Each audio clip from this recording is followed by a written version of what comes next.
Don't panic. I was panicking. Landing in New York City after winter break, I did not know what to expect. At this point, I knew I was not going back to Duke, but what was my everyday going to look like? New York City, the city that never sleeps. My entire life, I've been surrounded by endless people.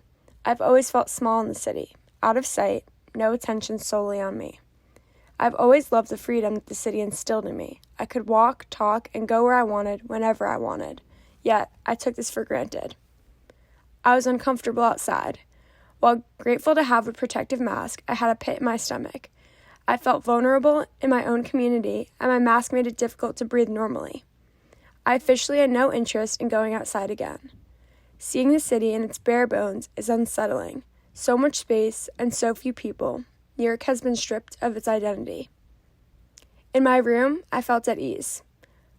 I developed a cough, so I was no longer able to interact with my family. I found comfort in my daily routines: coffee, open shades, schoolwork, and my candles. My isolation made me almost resentful of my family. I extended my personal quarantine longer than needed. My desire to break free led me to isolate myself even further. After 2 weeks, my parents decided to move us out to Long Island.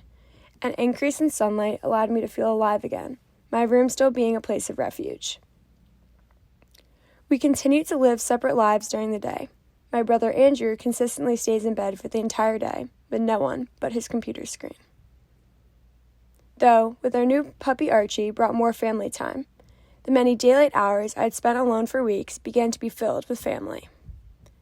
Archie was our missing piece.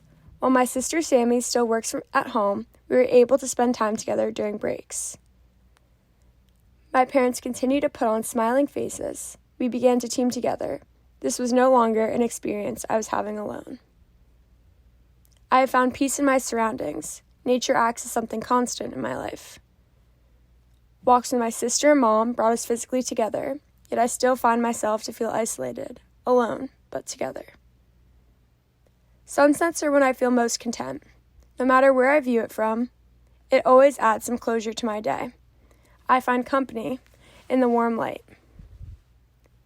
Friday night at 7 is for the hospital workers.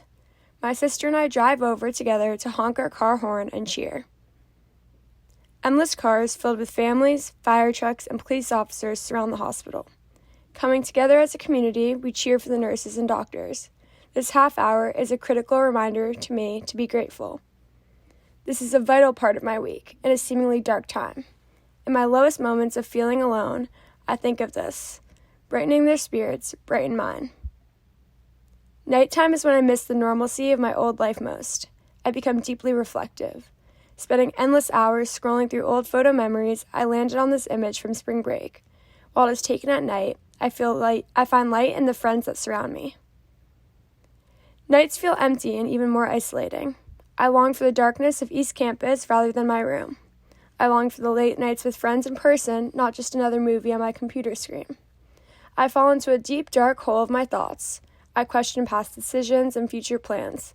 I get lost in my thoughts until I can finally fall asleep. It is at night that I miss the light of my old life the most.